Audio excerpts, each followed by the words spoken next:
মরণ থেকে যতই পালাও মরণ তোমায় নিবে ঘিরি, যদিও সুদূর আকাশ পানে লুকাও সেথায় লাগিয়ে সিঁড়ি। নদী পথে নৌকা চালাও ও মাঝি ভাই, বেলা ডোবার আগে আমিও পার উঠতে চাই। ডুবে গেলে বেলারে আর উঠে না, ভেঙ্গে গেলে মেলারে আর জমে না। রমজানের ঈদ গেল কয়দিন? একসাথে 24 জন মরে গেল, একসাথে 11 জন নাই, 14 জন নাই, 9 জন নাই, 7 জন নাই। কই বলে গাড়ির নিচে। যত লাশ অধিকাংশ যুবক, তাজা তাজা যুবকের লাশ। মরণের আর এক নতুন ফাঁদের নাম বাইক। একটু চিন্তা করো, কই ছিলাম, কই আছি, আবার আমি কোথায় যাব? কেন আসলাম, কে পাঠাইলেন, আবার যাব কোথায়, কে নিবেন? কি আমার করণীয়, কি বর্জনীয়? এটা কুত্তা চিন্তা করে না, শুকর চিন্তা করে না। এটা চিন্তা যারা করবে তাদের নাম মানুষ। हकीकत से तो दुनिया बेखबर है, दुनिया की नुमाइश पर नजर है। नमी गोयम के अज दुनिया जुदाबाश, बहरकारे के बाशी बा खुदाबा। অনেক যুবক চিন্তায় আছো যে হুজুরে কোন দিক দিয়ে জানি আটকায়, কয় টুপি ভরো, হুজুর হয়ে যাও, স্কুল ছাড়ো, কলেজ ছাড়ো। না রে যুবক, আল্লাহর কসম, এই জমিনে তোমার যদি নিঃস্বার্থ কোনো বন্ধু থাকে তারা একমাত্র উলামায়ে কেরাম তোমার আপন বন্ধু। আর যত বন্ধু বন্ধু বলে চাপাবাজি করে এরা কেউ নিঃস্বার্থ না, সব হলো স্বার্থপর। আব্বা আম্মাও স্বার্থ ছাড়া আছে। কয়টা কেমনে বুঝলেন হাফিজ ভাই? যাও লৌহজং থানার ডায়েরি খুলো, দেখবা কত মা বাবা সন্তানের বিরুদ্ধে মামলা, কত সন্তান মা বাবার বিরুদ্ধে মামলা শুধু স্বার্থের জন্য। কিন্তু এই জমিনে একমাত্র যুবকের বন্ধু উলামায়ে কেরাম, এদের কোনো স্বার্থ নাই। মহামারী করোনায় বাবায় মরে গেল, জাগতিক শিক্ষায় শিক্ষিত দুটো সন্তান কুলাঙ্গার, লোকের টাকা দিয়ে কয় বাবার লাশটা রাস্তায় ফালায় রেখে আয়। লাশ ফালায় দিল রাস্তায়, দরওয়াজা জানালা লক করলো, জানালা দিয়ে একবার উকি দেয় নাই কুলাঙ্গার সন্তানরা যে আমার বাবার লাশটা কুত্তায় খাইলো নাকি জানাজা হইল। আমার দেশের শত শত করোনার লাশ, কিছু প্রশাসনের পুলিশ ভাইরা আর সিংহবাগ ওলামায়ে কেরাম টুপিওয়ালারা এই লাশগুলো কাঁধে নিলেন, গোসল করাইলেন, কাফন পরাইলেন, জানাজা পড়াইলেন, কবরে রাখলেন। একজন হুজুরেও করোনায় মরে নাই। এরকম নিঃস্বার্থ বন্ধু একজন দেখাও না। রোহিঙ্গাদের জমিনে প্রমাণ দিয়া দিছে, খবর নাই, ইতিহাস ভুলে গেছে রে জাতি। বিভিন্ন এনজিও সংস্থাগুলো কোটি কোটি টাকা দিছে, কিন্তু উদ্দেশ্য বড় খারাপ। কলিজা দিয়া নিজের কষ্টের টাকা, হালাল টাকা, পিওর টাকার থেকে কিছু ভাগ করে কালেকশন করে করে করে করে হুজুরেরা, আলেমরা, ইমামরা মানুষের থেকে নিয়া নিজ দায়িত্বে আমানতের সাথে কোটি কোটি টাকা রোহিঙ্গাদেরকে দিছে আমার আল্লাহর মোহাব্বত, দুনিয়ার কোনো স্বার্থ নাই। আরো শুনবা হুজুরেরা কি কি ক্ষতি করে সরকারের।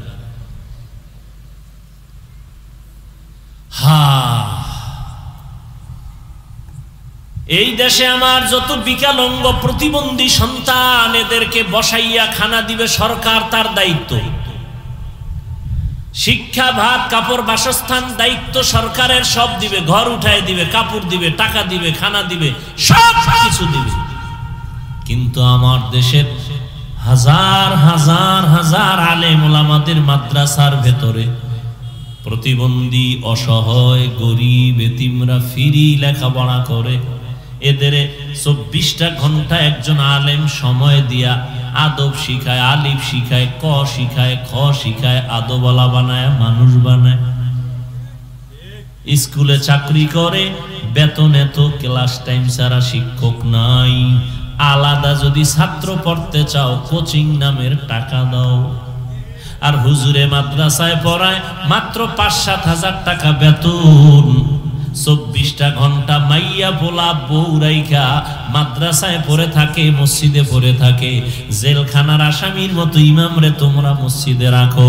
একদিনের নামাজে যদি না থাকে, জবাব দিতে দিতে হুজুরের ফেনা বের হয়ে যায়। জেলখানায় শান্তি, জেলখানায় শান্তি। এর একমাত্র কারণ শিয়ালের হাতে মুরগি রাখলে যা হয়, একটা সুদখোরের কাছে ধর্মের চাবি রাখছে তাই হচ্ছে। শিয়ালের কাছে মুরগি আমানত রাখলে কয়দিন পরে পাইবে? আমি আর সত্য কথা বলেন, স্বীকার করেন, মানেন আর না মানেন, স্বীকার করেন। শিয়ালের কাছে মুরগি আমানত রাখা বুদ্ধিমানের কাজ। একটা সুদখোর বেনামাজির কাছে ধর্মের চাবি দেওয়া, এটা বুদ্ধিমানের কাজ। কে বলবে এই কথা? ইমাম সাহেব জেলখানার মতো এক ওয়াক্ত নামাজ যদি একটু দেরি হয়, রিক্সার ড্রাইভার কয় হুজুর কইছিলেন, রিক্সার ড্রাইভার জিগাও কেন? আমি 5 টাকা মাসে দেই। কত কম? মাসে 5 টাকা দেয়, 10 টাকা দেয়, 5 কেজি চাউল দেয়, দাম দেয়, পাওয়ার। আবার মাইকটা যখন লয় না কিছু নেতারা, এই খবরদার ইমাম আমগো নেতা, বক্তব্য দেয় ইমাম আমগো নেতা, ইমাম যা কইবে তাই। কিন্তু সুদের বিরুদ্ধে কওয়া যাবে না, হুজুর সব দাম, এই বিষয় খেয়াল রাখবেন। ঘুষের বিরুদ্ধে বলবেন না, বেপরদার বিরুদ্ধে বলবেন না, কারণ আমরা সর্বোচ্চ লেভেলে যারা, আমরা সবাই এই পথের পথিক। রাগ করেন? হ্যাঁ, তাহলে ইমাম সাহেব জেলখানার মতো আছে না? কোনো স্বাধীনতা নেই। আজকে এক আল্লাহর বান্দা গেছে, মোটামুটি পরিচিত আমার আপন মানুষ, অসহায় অবস্থায় আছেন।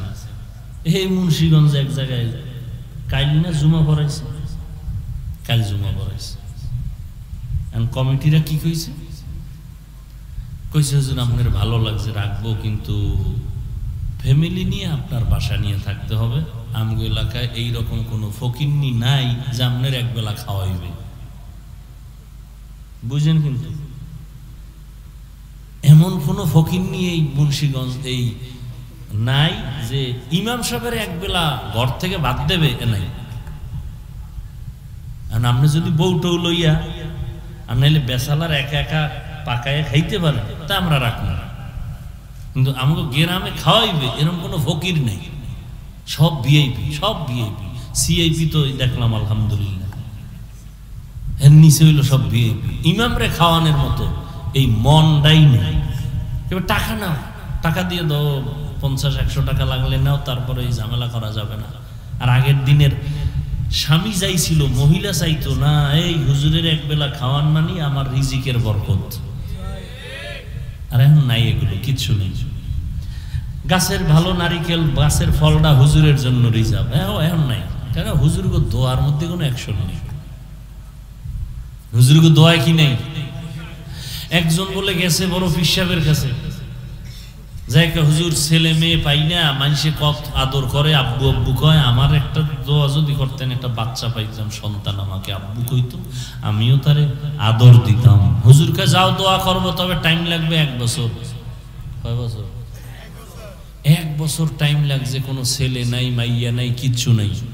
মাথা গরম। হুজুরে কি দোয়া করলো আজকে দেখাই দেব। হুজুরের দোয়া যে অ্যাকশন হয়, পরের বাড়ি খাইয়া দোয়ার অ্যাকশন শেষ।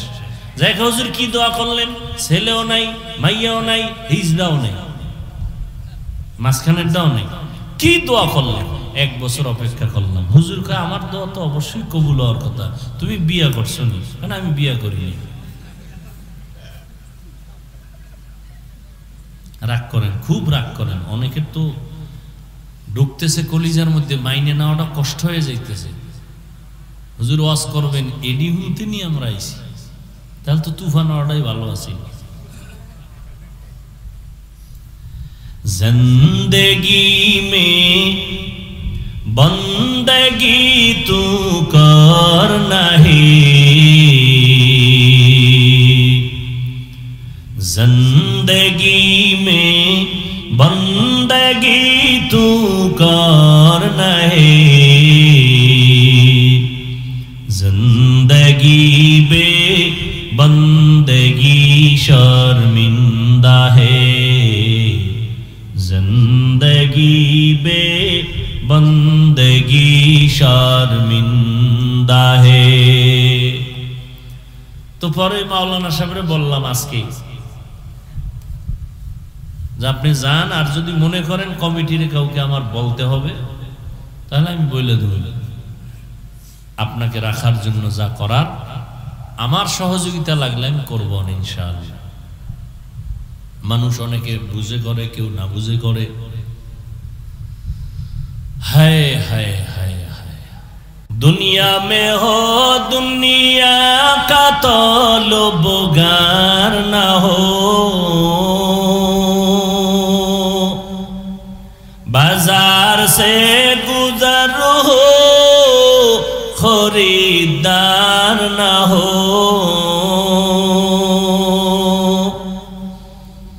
दुनिया में हो दुनिया का तलबगार न हो, बाजार से गुजर हो खरीदार न हो,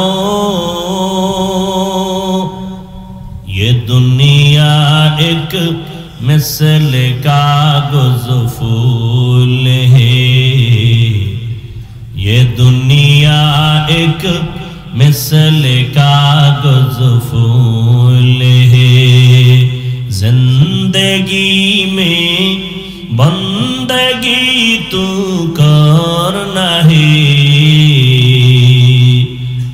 जिंदगी में बंदगी तू कर नहीं, जिंदगी बे बंदगी शर्मिंदा है, जिंदगी बे बंदगी शर्मिंदा है।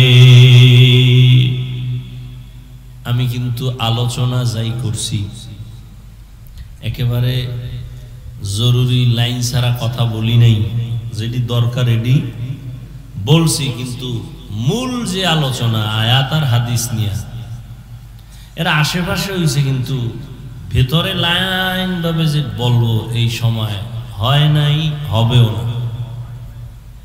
আর আপনাদেরও সে ধৈর্য নাই। আর ওই ধৈর্য দিয়ে লাভ কি? ফজর পরে নাই, জহুর পরে নাই, আসর পরে নাই, মাগরিব পরে নাই, এসব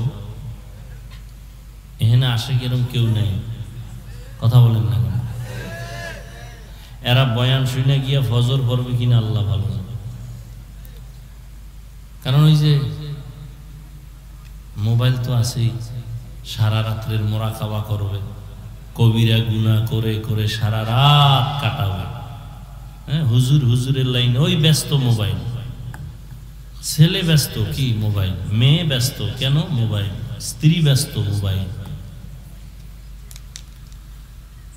মিনহা খালাকনাকুম ওয়া ফীহা নুঈদুকুম ওয়া মিনহা নুখরিজুকুম তারাতান উখরা। আল্লাহ বলেন, আমি মানুষকে মাটির থেকে সৃষ্টি করেছি, আবার ওই মাটির গর্ভে নিয়ে যাব, আবার পুনরায় সেখান থেকে হাসরের ময়দানে উঠাবো। রহমতের নবী বলেন, মাইয়িতকে যখন কবরে রেখে সব চলে যায়, দুইজন ফেরেশতা কবরে পদার্পণ করেন প্রশ্ন করার জন্য। মাথার দিক থেকে ঢুকে একটা আওয়াজ আসে, আসবা না। কে বলে, আমি মাইয়িতের বন্ধু কোরআন। সুবহানাল্লাহ। ফেরেশতা ডান পার্শ্বে যায়, নিষেধ করে আসবা না। কে বলে, আমি হলাম মাইয়িতের চিরবন্ধু নামাজ। ফেরেশতা বাম পার্শ্বে যায়, বলে এখানে একই আওয়াজ। কে নিষেধাজ্ঞার আওয়াজ দিলা? বলে আমি হলাম মাইয়িতের বন্ধু রোজা। ফেরেশতারা পায়ের কিনারায় যায় যখন, তখন আওয়াজ দেয় নিষেধাজ্ঞার। কে বলে, আমি হলাম এই মাইয়িতের বন্ধু যাবতীয় নেক আমল, মেসওয়াকের আমল, দস্তরখানের আমল, দরুদ শরীফের আমল, ইস্তেগফারের আমল। এই সহযোগিতাটা কার করবে? যে কোরআন পড়তে পারে না তার? কশিনকালেও না। আসেন আপনাদের একেবারে সংক্ষেপে আমি দুই চারটা কথা বলবো আয়াতের উপর। আয়াতটা যেহেতু সবাই পারেন, তরজমাটাও বললাম, এবার সংক্ষেপ দু চারটা কথা বলবো। আয়াতের মধ্যে তিনটা বিষয় আলোচনা। এক কথায় আমি মনে করি পুরা কোরআন হাদিস এই আয়াতের আলোচনার মধ্যে ঢুকানো। প্রথম আয়াতের আলোচনার প্রথম অংশ, মিনহা খালাকনাকুম, এখানে আলোচনা হলো সৃষ্টির রহস্য নিয়ে, বিশাল আলোচনা। অফিহা নুঈদুকুম, কবর জগৎ নিয়ে আলোচনা। অমিনহা নুখরিজুকুম তারাতান উখরা, কিয়ামতের জগৎ নিয়ে আলোচনা। আমি শুধু দুনিয়া নিয়ে দু চারটা কথা বলবো। প্রথম অংশ, মিনহা খালাকনাকুম। এই ভাই উঠেন কেন? তা আমি উঠি। মরাডারে মারো কেন? কয় লড়ে কেন? এমনি মানুষ দৌড়ইছে বাতাসে, কি যে মাথায় এক আল্লাহ দিছে বুঝেই আসে না কিছু। এখন না জান্নাতের চিন্তা আছে, না মরার কোনো ভয় আছে। মন চাইলে বসলো, মন চাইলে উঠলো। অথচ এই সমস্ত মজলিস, এই যে ওপেন, পৃথিবীর আর কোথাও এই সিস্টেম নেই। আমরা যে বাহিরে যাই বয়ান করতে, এইভাবে কোনো সরকারের অনুমতি নেই। কারণ সরকার অল টাইম ভয়ে থাকে মুসলমানের। এই যে আমরা এখানে ওপেন করছি, স্লোগান দিয়ে আওয়াজ দিই, এই আওয়াজ তো বাইরে দিলে ও সরকারের এক সপ্তাহের ঘুম নষ্ট, যে আমার মনে হয় ক্ষমতার চেয়ার শেষ। এই পরিমাণ ভয় পায় পৃথিবীর সব বেঈমান নাস্তিকের বাচ্চাগুলো, শুধু নিরীহ মুসলমানদেরকে ভয় পায়। ইসরায়েলের কি ক্ষতি করছে ফিলিস্তিনিরা? দুনিয়ার টাকা নিয়ে খাইতেছে, সারা দুনিয়ার হারাম খাইতেছে এই বেঈমানের গোষ্ঠী। ফিলিস্তিনিরা আছে কোন রকম অসহায়, এদের উপরে হামলা কেন?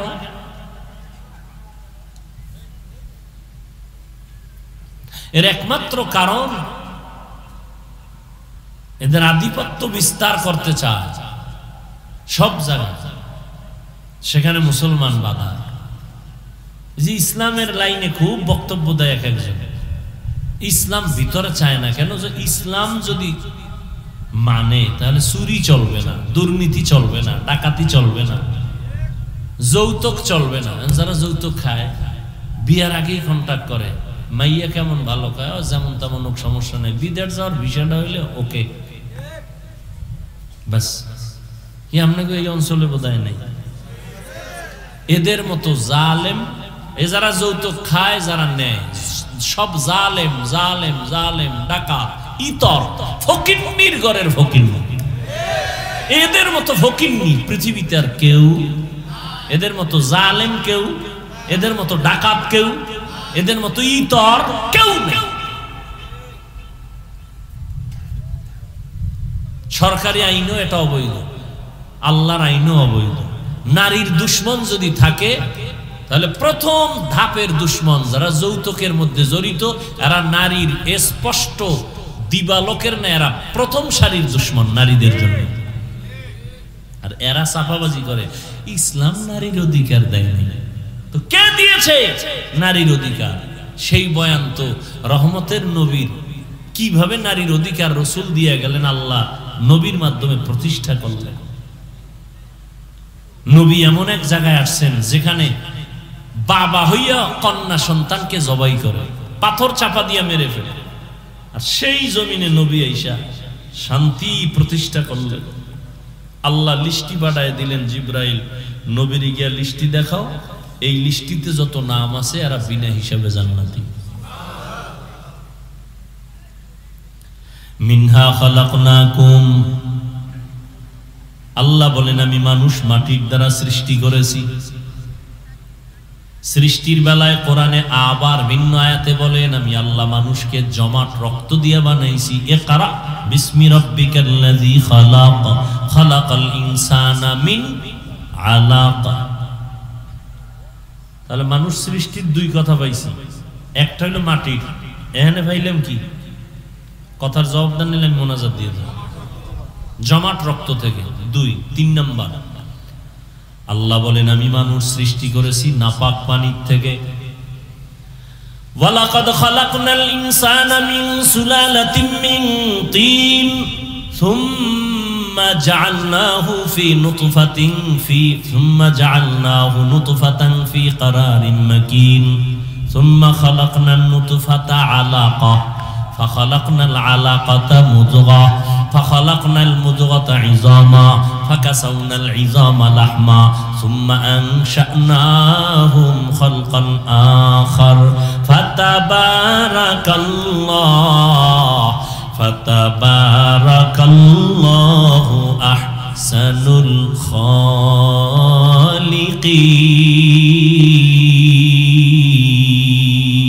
খালিকিন। বয়ান শুনতেছেন জমিনে বইয়া, উপরে কি বৃষ্টি পড়ে? তা দেন দৌড়। খোদায় যদি ঘরে না নেয় যাইবেন কেমনে? হ্যাঁ,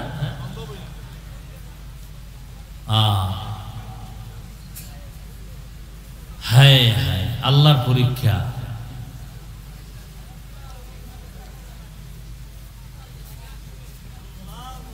বৃষ্টি নাই, মাত্র একটু গুড়া গুড়া, পাগল হয়ে গেছে, যেখানে মরেই যাইনি। চিন্তা করে না এগো কি ওয়াজ করলাম এতক্ষণ। আলহামদুলিল্লাহি রাব্বিল আলামিন ওয়াসসালাতু ওয়াসসালামু আলা সাইয়্যিদিল আমবিয়াই ওয়াল মুরসালিন ওয়া আলা আলিহি ওয়া আসহাবিহি আজমাইন। ইয়া আরহামার রাহিমিন, ইয়া আরহামার রাহিমিন, ইয়া আরহামার রাহিমিন। রব্বিরহামহুমা কামা রাব্বায়ানি সগীরা। اللهم إنك عفو كريم تحب العفو فاعف عنا. اللهم إنا نسألك رضاك والجنة ونعوذ بك من سخطك والنار. اللهم إنا نعوذ بك من البرص والجنون والجذام وسيء الأسقام. ও দয়ার মালিক, আপনার বান্দারা দীর্ঘ সময় বসে আছেন খোলা ময়দানে। ইয়া আল্লাহ, কত উলামায়ে কেরাম, মুরব্বী, হাজী সাহেব, ব্যবসায়ী, চাকরিজীবী, ছাত্র, যুবক, পর্দার আড়ালের মা বোনেরা মাইকের আওয়াজ শুনতেছেন। আয় আল্লাহ, কত আশা নিয়ে আয়োজন করা হয়েছিল মাহফিলের। আয় আল্লাহ, যদিও পরিপূর্ণ সফলতা জাহিরি ভাবে পায় নাই, আপনি কুদরতের দ্বারা বাতিনি ভাবে পূর্ণ সফলতা দান করেন। মাহফিল কবুল করে নেন। আয় আল্লাহ, এলাকায় ঘরে ঘরে শান্তি দান করেন। মা বোনদের আবেদা বানায় দেন, সন্তান নেককার বানায় দেন। আয় আল্লাহ, উলামায়ে কেরাম যত কথা বলেছেন কোরআন হাদিসের আলোকে আমল করার তৌফিক দান করেন। ইয়া আল্লাহ, আমিও ভাঙ্গা চূড়া দু চারটা কথা বলেছি, আমাকে এবং সবাইকে আমলের তৌফিক দান করেন। আয় আল্লাহ, একটু কড়া শক্ত কথাও যদি বলে থাকি দয়া করে আপনি রাগ করবেন না। আপনার বান্দাদের মোহাব্বত নিয়ে জাহান্নাম থেকে বাঁচানোর মোহাব্বতে বলেছি। আয় আল্লাহ, আমাদের সবাইকে আপনার রাজি খুশি অনুযায়ী নবীজির তরিকায় চলার তৌফিক দান করেন। সবার অন্তরে মোহাব্বত বাড়ায় দেন, রিয়া হাসাদ কিবির দূর করে ইখলাস দান করেন। আয় আল্লাহ, সবার ব্যবসা চাকুরি কামাই রুজিতে বরকত বাড়ায় দেন, মা বোনদের আবেদা বানায় দেন, সন্তানগুলো নেককার বানায় দেন, লেখাপড়া যারা করে পরীক্ষার্থী কামিয়াবি দান করেন, মাদ্রাসাগুলো কবুল করে নেন, মসজিদগুলো কবুল করে নেন, অন্যান্য শিক্ষা প্রতিষ্ঠানগুলো কবুল করে নেন। সারা দুনিয়াবাসীকে মাফ করে দেন। ফিলিস্তিনের মুসলমানের কান্নার আওয়াজ রহমতের চাদর বিছায়া দেন আল্লাহ।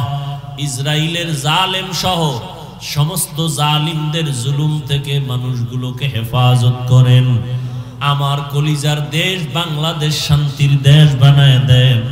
প্রশাসনিকভাবে যারা কাজ করে দিনদার বানায় দেন। জনপ্রতিনিধির দায়িত্বে যারা সবাইকে দিনের খাদেম বানায় দেন। ইয়া আল্লাহ, আমার কলিজার যুবক স্কুলে পড়ে, কলেজে পড়ে, চাকরি করে, ব্যবসা করে, শ্রমিকের কাজ করে, আয় আল্লাহ প্রত্যেকটা যুবককে নবীজির আদর্শওয়ালা জিন্দেগি দান করেন, সুন্নাতওয়ালা জিন্দেগি দান করেন। আয় আল্লাহ পরমুখাপেক্ষী থেকে হেফাজত করেন, হারাম থেকে হেফাজত করেন, মোবাইলের গুনাহের থেকে হেফাজত করেন, মা বাবার বাধ্যগত সন্তান বানায় দেন। ইয়া আল্লাহ প্রত্যেকটা ছাত্রকে শিক্ষকের বাধ্যগত আদবওয়ালা বানায় দেন। উলামা তোলাবা উম্মতের অন্তরে ইজ্জত বাড়ায় দেন। চলার পথে হেফাজত করেন। আমাদের জান মাল আহাল পরিবার হেফাজতের ব্যবস্থা করে দেন। ইয়া আল্লাহ, আমরা যারা হাত তুলেছি জানি না কার মা নাই বাবা নাই, কবরবাসী হয়ে আছে, মেহেরবানি করে সব কবর জান্নাতের ফয়সালা করে দেন। ইয়া আল্লাহ এমপি সাহেবের মার জন্য দোয়া চেয়েছেন। আয় আল্লাহ দুনিয়া থেকে যারা চলে গেছেন সবাইকে জান্নাত দান করেন। যারা বেঁচে আছেন দীর্ঘ নেক হায়াত দান করেন। অসুস্থ যারা সুস্থতার নিয়ামত বাড়ায় দেন। ইয়া আল্লাহ প্রতি বছর এই ময়দানে উলামায়ে আহলে হকের ব্যানারে সুন্দর দ্বীনের আলোচনার আয়োজনের ব্যবস্থা করার তৌফিক দান করেন। আয় আল্লাহ সার্বিক সহযোগিতা যারা করেছে করবে সবাইকে কবুল করে নেন। আয় আল্লাহ নবীজির রওজা